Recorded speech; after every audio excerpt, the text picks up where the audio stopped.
পদত্যাগের হিড়িক চলছে নব্য প্রতিষ্ঠিত রাজনৈতিক দলটির মধ্যে। আপনারা জানেন বাংলাদেশের বৈষম্য বিরোধী ছাত্র আন্দোলন কর্তৃক। আসসালামু আলাইকুম দর্শক, পদত্যাগের হিড়িক পড়েছে নাহিদ ইসলামের দলের।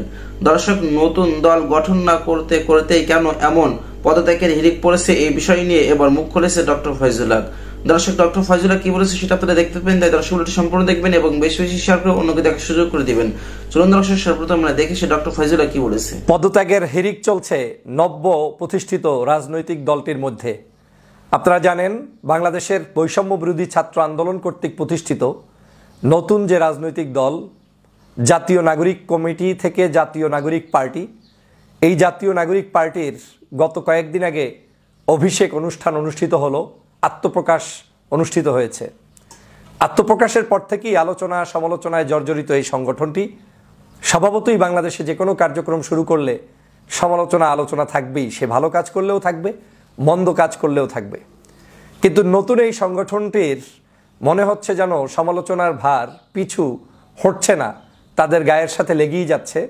আর সেই সমালোচনাটি তৈরি হয়েছে এখন আবার তাদের এক সপ্তাহ ঘুরতে না ঘুরতেই তাদের দলের পক্ষ থেকে 3 জন সিনিয়র নেতা ইতিমধ্যেই পদত্যাগপত্র জমা দিয়ে তারা এই দল থেকে চলে গিয়েছেন।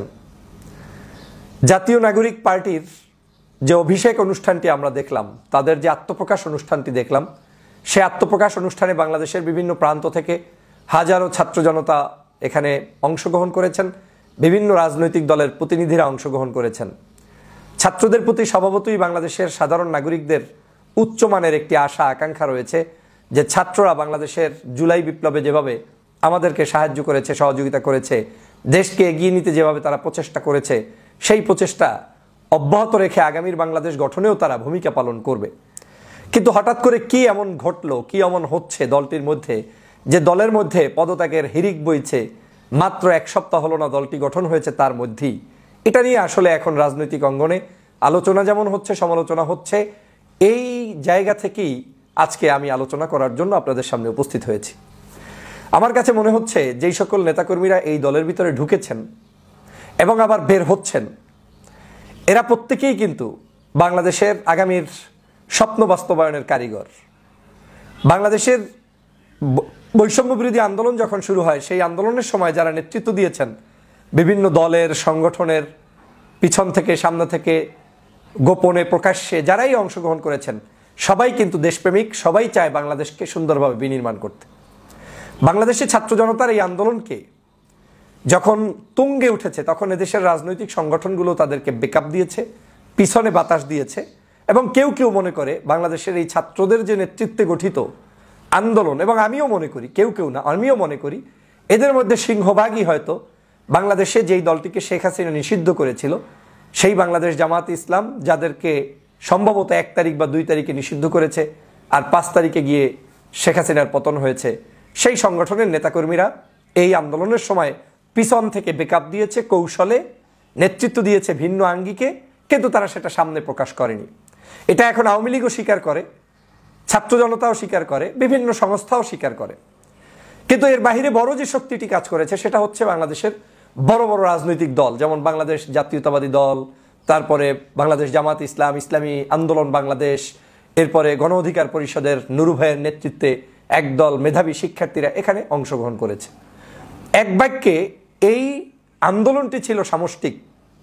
কিন্তু এই আন্দোলনে যখন যারা যাদেরকে সহযোগিতা করেছে, তারা যখন অনুভব করেছে যে এই সংগঠনটি হয়তো বাংলাদেশের ধর্মীয় মূল্যবোধ, জাতীয়তাবাদী মূল্যবোধ, এদেশের সভ্যতা সংস্কৃতিকে লালন করে সামনের দিকে দল নিরপেক্ষভাবে এগিয়ে যেতে পারে এবং এদেশের মানুষের রাজনীতিতে ভালো ভূমিকা পালন করতে পারে, তখন কিন্তু নির্দলীয় নিরপেক্ষ বহু মানুষ এই দলের পিছনে ব্যাকআপ দেওয়ার জন্য মাঠে নেমেছে। এখনও তারা অনেকে হয়তো স্টিল এই দলটার শুভকামনা করেই যাচ্ছেন। কিন্তু আমার কাছে কেন জানি মনে হচ্ছে এই দলের কিছু কিছু নেতাকর্মী তাদের বক্তব্যের মধ্যে স্থিতিশীলতা রাখতে পারেন নাই। তারা যখন বক্তব্য দিচ্ছেন, আজকে এক ধরনের দিয়েছেন, ঠিকই এই বক্তব্য থেকে ইউটার্ন নিয়ে আরেকদিন আরেক ধরনের দিচ্ছেন। এবং এই বক্তব্যগুলোকে যদি আপনি একটু অ্যানালাইজ করেন, তাহলে সেখানে একটু গন্ধ পাওয়া যাবে যে ক্ষমতার স্বাদ, কিংবা প্রতিষ্ঠিত হওয়ার স্বপ্ন, কিংবা ভিন্ন কিছু, যেটা একেবারে ছোট্ট আকারে দেখা যাচ্ছে, খুব বড় আকারে না। এবং এটাকে আমি দোষেরও বলছি না, যে কোনো অর্গানাইজেশন সে প্রতিষ্ঠিত হবে, তার ব্যক্তি স্বার্থ থাকবে, দেশের স্বার্থ থাকবে, সব থাকবে, কিন্তু যে একটা ক্লিন ইমেজ নিয়ে শুরু করেছিল সেখানে একটু হলেও তারা ভাটা পড়াতে সক্ষম হয়েছে এই স্বল্প কয়েকদিনের মধ্যেই। মানুষ যেটা চায় আপনি বাই বর্ন যেভাবে হচ্ছেন সেটাকেই ক্যারি করে এন্ড পর্যন্ত যান। মানুষ যেটা চায় আপনি যেটা শুরুতে বলেছেন এখনো সেটা কন্টিনিউ করেন। ফর এক্সাম্পল, আওয়ামী লীগের সময় আপনি কি ভাষায় কথা বলতেন, এখন আপনার একই চরিত্র কোনো ব্যক্তি যদি অবলম্বন করে আপনি একই ভাষা ব্যবহার করবেন, মানুষ আপনাকে অ্যাকসেপ্ট করবে। কিন্তু আওয়ামী লীগের সময় যে ভাষা আপনি ব্যবহার করেছেন এখন আপনি একই অপরাধ ভিন্ন কেউ করলে করবেন না, তার মানে মানুষ বুঝে নিবে যে আপনি কারো না কারো হয়ে এমনভাবে কাজ করছেন যে আপনি কোনো অবস্থাতেই নীতি নৈতিকতার জায়গাটায় নেই। আমি বলছি এই ছাত্র সংগঠনের মাধ্যমে প্রতিষ্ঠিত এই রাজনৈতিক দলটির ভবিষ্যৎ অন্ধকার হবে না, তবে এই রাজনৈতিক দলটার প্রতিষ্ঠা হওয়ার জন্য কিছুটা হলেও নতুন করে আবার তারা বাধার সম্মুখীন হবেন, এবং তার একটা নজির হচ্ছে এই তাদের দল থেকে একসাথে কিছু মানুষের পদত্যাগ। আমি জানি না এই মানুষগুলোর উদ্দেশ্য কি, নিশ্চয়ই তারাও দেশপ্রেমিক, তারা দেশের স্বার্থেই তারা তাদের মনে করেছে এই দলের ভিতরে যে চিন্তা চেতনা আদর্শ নিয়ে তারা ঢুকেছিলেন সেটা হয়তো ফুলফিল হবে না, এবং তারা যেটা চাচ্ছেন সেটা হয়তো কেউ করবে না। তো না করার কারণে তারা আজকের এখান থেকে ভেগে যেতে বাধ্য হয়েছেন, কিংবা এখানে তাদের মতো করে সংগঠনটা প্রতিষ্ঠিত করার মতো মানসিকতার লোক পাননি বিদায় হয়তো বের হয়েছেন, যেটা সামনে আরও পরিষ্কার হবে। আমরা এই সংগঠন প্রতিষ্ঠার আগেই দেখেছি এখানে কিছু ব্র্যাকেট তৈরি করে দেওয়া হয়েছে, যেটা একটি রাজনৈতিক দলের জন্য অত্যন্ত দুঃখজনক।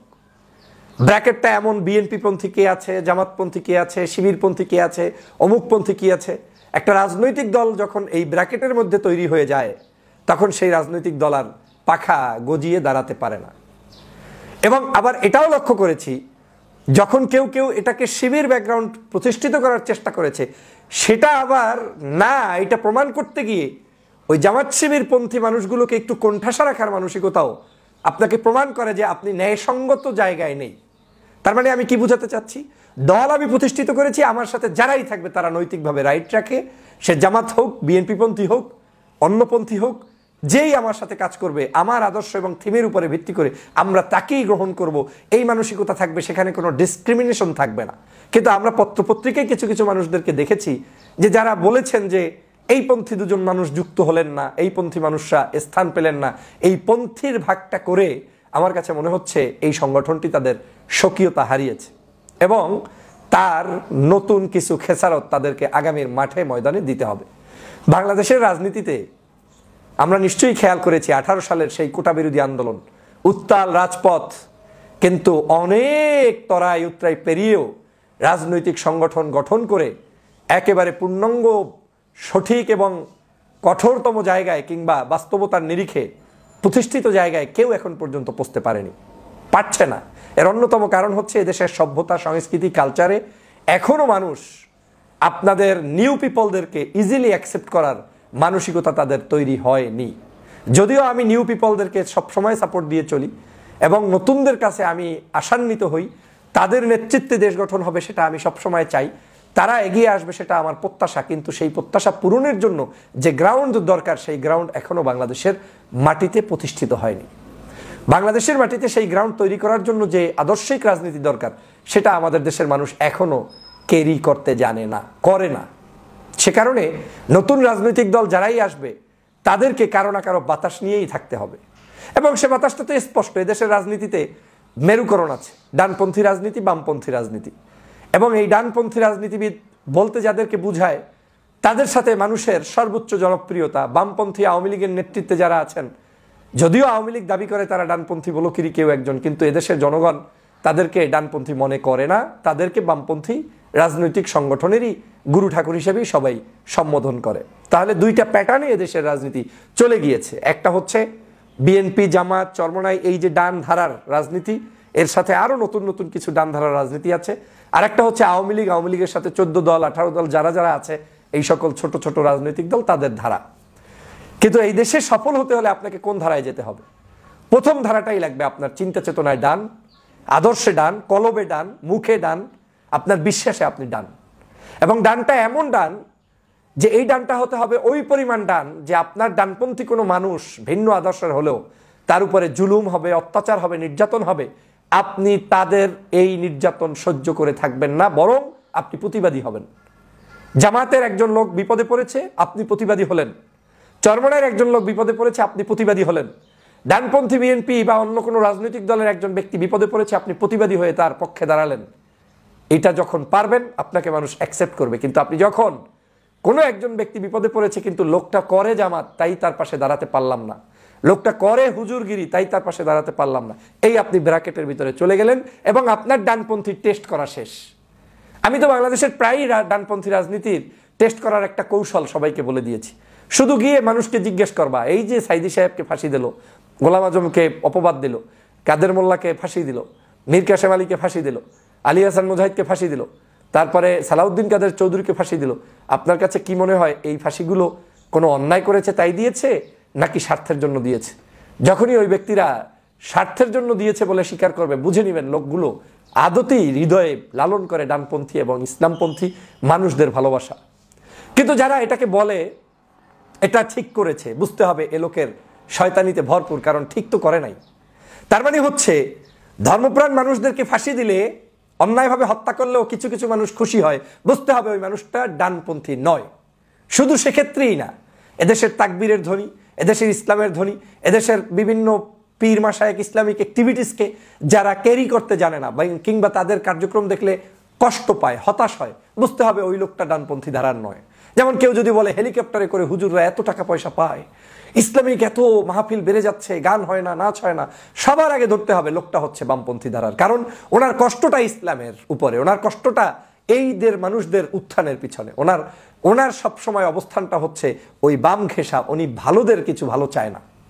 অতএব বিদেশের রাজনীতিতে আপনি যেই হন না কেন, সুপ্রতিষ্ঠিত কোনো কিছু করতে চাইলে মানুষের থিমটাকে আপনার আগে ক্যারি করতে হবে। দেশের মানুষ কি চায়, সত্যের পক্ষে আপনাকে থাকতে হবে।